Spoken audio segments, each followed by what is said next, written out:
Ladies and gentlemen, we are live from the Isle of Man in the UK.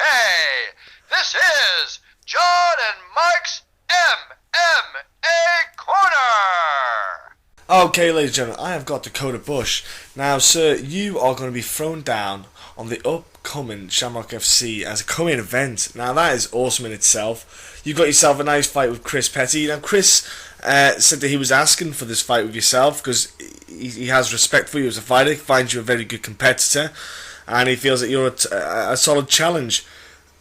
Chris, what do you know about Chris yourself, as an opponent?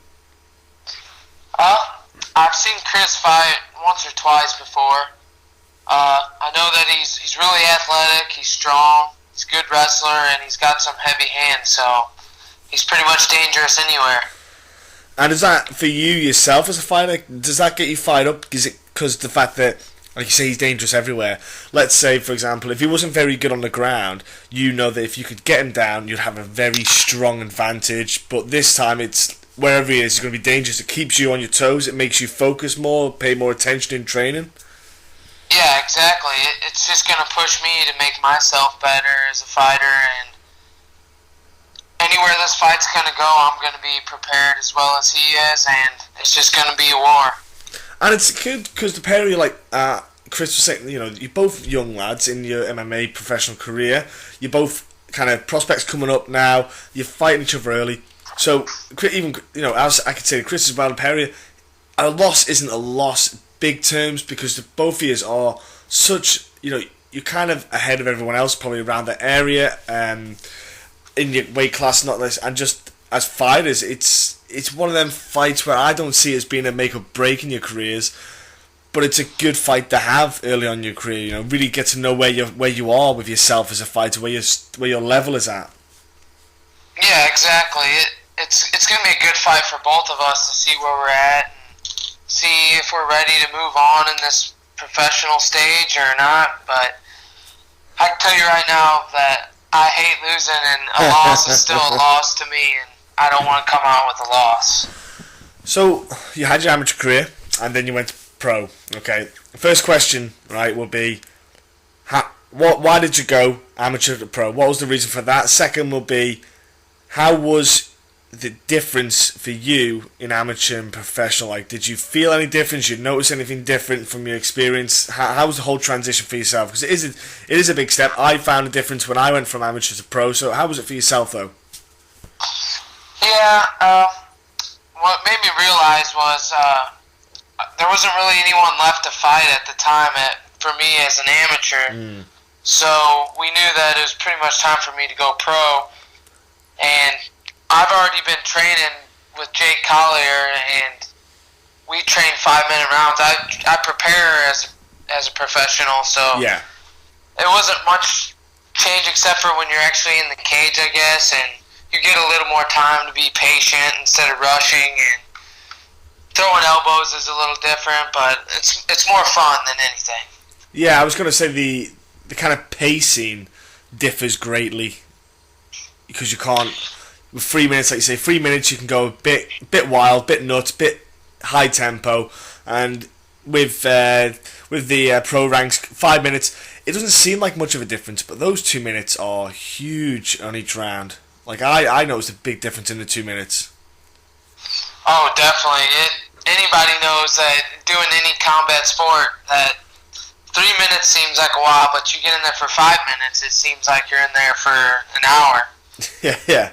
It's horrible, but then again, I love it at the same time. It's Jake Collier there, name dropping there. So Jake Collier, he's a big boy for someone like yourself, different weight classes. Do you find that beneficial that when you get, like for example with Jake, say grappling especially, that when you're managing yourself with someone like that, when you get someone in your own weight class, do you find that then the transition's a bit easier? Because you've got a big tough boy in Jake throwing you around. Yeah, definitely. I mean, there's no 55er that's going to be as strong as Jake. I can tell you that. I'd hope not. But yeah, so yeah, it's a lot. He helps a lot. He's on me all the time with running, my weight, with training. He's just like a big brother. So he helps me out a lot with everything. And with the strength, I know how to pace myself, when to wrestle smart, and when to make good fight decisions. It helps a lot having someone a lot bigger than you. Yeah, I was going to say, obviously, not just from a training perspective, from a kind of mental perspective, he can give advice on pacing, what to do in certain positions. He's been obviously fighting in the UFC with guys, and he's had that experience on that high level, so he's had moments where they went right and moments where they went wrong. He can pass on that kind of knowledge to you, so he's kind of stopping you making the mistakes he did. It's a good way to learn from someone's mistakes without making them yourself. Exactly, and that's his biggest thing, is to make me better every day, and anytime he learns something new, he's teaching me it right away. So.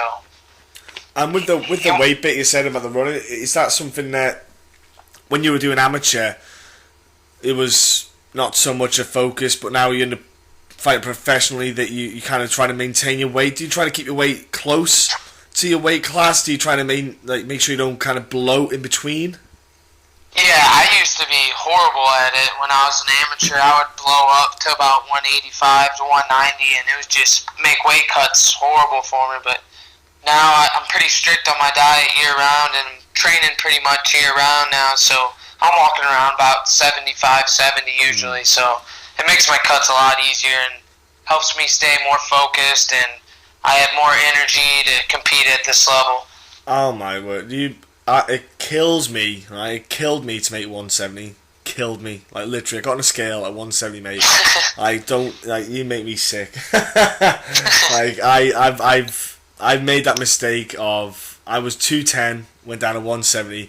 It was not a fun time, and for me, maintaining that weight, like me to maintain 185, I try to maintain 185 for like 5 days before the fight week. And that was hard. That's really strict, calorie deficient, just to maintain that kind of weight. And then, then the weight cut started, water loading started, and it was horrible. I'm now going back to fight at 185 because I can't do those cuts. They're just horrendous. It's not worth it. It's not, unless I'm getting paid Brock Lesnar kind of dollars, 2.5 mil. Yeah. I ain't exactly. interested. I'll make it 145 and getting paid 2.5 mil. Yeah, I'll go 125 if they try to offer me that. Yeah, exactly. That's right. Yeah, I'm just gonna cut this arm off while I'm making weight. It's fine. I don't need it. It's the weight management is huge because it does make a difference in your performance. Because what I found is if you're I say out of shape, but when we say out of shape, it's not like you're on a sofa eating tubs of ice cream and you can't move. But it's like you're in good shape, but you're not fight fit. Fight fit, that's the best way to put it. When you're not fight fit, it is huge to kind of keep yourself in good condition all year round. Because what happens is when you get the fight announced, you're then focusing on the weight rather than the fight. Yep. And that's what I found that trap, and you've obviously done it as well. I think it's a part of the sport that's evolving, where you learn to go, do you know what, we just need to stop, as much as I love pizza, and I love ice cream, and I love all that junk food, and it's the best thing ever, and eating cakes, but probably need to reel that in a little bit, and just suck it up, because I can eat pizza and cakes, and all that good stuff when I retire from the sport, because your career's only X amount of time, so it's just a sacrifice that we as fighters are willing to make, and I'm sure you'll make. And like I say, you're stricter on your nutrition and your diet these days, and Jake's probably helping you, tenfold with that. Yes, yeah, and that's what our coach tells us too. Is that you guys are professionals now. You got to start living like them. You gotta everything you do. You got to conduct yourself as a professional. So if it's your diet, anything, it's just gonna make you better. Yep, can't be sending no dick pics on Snapchat, all that good stuff. Gotta stop all that. It's alright to get them, but not send them. That's all I'm saying. Well, look, Shamrock FC. I think they're a fantastic promotion. I've spoke with Jesse. I've spoke with Jesse a handful of times. I love the way he talks about the fight game, his passion for it, and the way the promotion is ran. They look after their fighters big time. He knows that he is that kind of stepping stone for fighters to get into the professional, to get into public eye, so to speak, and also he has such a well-run promotion. It's smooth transition for people going up to that next level, because he does put good fights on. What's your experience so far, speaking with maybe Jesse and the promotion itself? Because I love them. Yeah, Shamrock it's a machine, man. They have fights almost every weekend. There's 2 to 3 a month. They're pumping out shows and producing fighters. It's a great promotion, and I'm pretty excited to fight for him. And for my first time fighting for him, being the co-main event's pretty awesome too. Yeah, it shows that he definitely sees the possibilities in the pair of you as a great matchup, and secondly the fact that he has that respect for the pair of you, and he says, look, these guys are going to put on a show, that's why I want them co-main event. So it's a wonderful thing to see. Have you signed a one-fight deal with them? Is it a couple of fights? Because obviously I know Jesse sometimes has multiple fight deals, or is it just one for now? Yeah, this is just one for now. So after this fight, we're just going to assess from there and see what route we're going to go.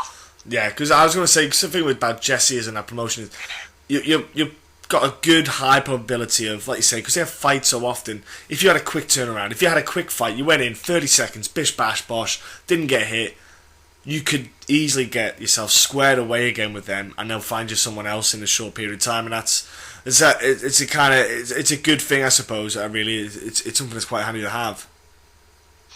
Yeah, I mean, right now we just got this on the schedule so far, so I mean, just depending on how this fight goes, yes, we're just gonna look. Exactly. I just not really looking past this, just staying focused here for now, and then whatever happens, happens. And that's the thing. It's early days. You got to one fight at a time, build yourself up, and that's the great thing about the sport. You know, there's so much that's going to happen in your career.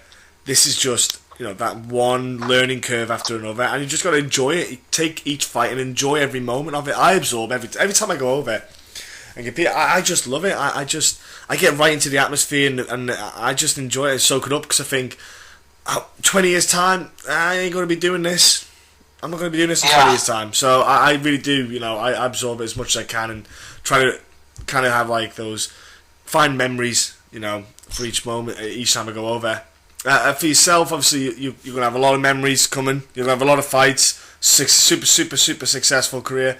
But before I let you shoot off, my friend, and before I let people go as well, ShamrockFC.com, you go on the website, you can watch the fight cards that they have on if you register and all this palaver. If you go on, the production value is absolutely top drawer. You're not going to get like crappy production. It's really good quality. All right, I've watched it. It's fantastic quality. And you actually get to watch Dakota and Chris throw down the 23rd July. Before I let you go off though, buddy, what's your social media for people to jump on to, give you a follow, get to, you know, begin following your early career? My Twitter handle is HarryBush_155. I love that Twitter handle. That's amazing. And what about, have you got any sponsors there helping you out? Any companies that are chipping in to give you help? Yeah, I got a few sponsors I'd like to thank that helped me out a lot with getting through my supplements and things I need, that definitely helped me prepare for this fight. I got JT Roofing. We got Wright Brick and Block out of Owensville. And I got Richwood's Farm and Feed. I'd like to thank all of them. Nice. Awesome that you've got that support anyway, I'm telling you that much. It's great, it makes a difference, really helps guys and ladies in their careers, having people around them, company supporting the fighters. And what about your gym? You mentioned Jake Collier, but give a shout out to the gym, where the gym is at, because if people are interested in the sport and they live in the area, they might want to go and train and join up, but not just to compete, but maybe just for fitness. So go ahead, man, give it a mention, give it a shout out. We train at the Smith Pit, and it's in Cuba, Missouri. Nice. Get in there. And do you want to give a shout out to your coaches to help you out? Yeah, everyone helped me out there. I got Jake Collier, I got Patrick Smith, Garrett Mueller, Nick and Chris Pullman, and Andrew Sanchez. Everybody out there. It's kind of hard to get everyone. Train with so many people, but fantastic. Those are the mains.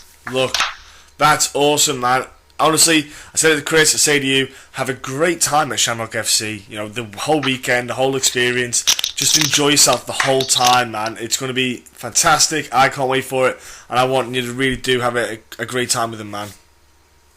Alright, thank you, sir.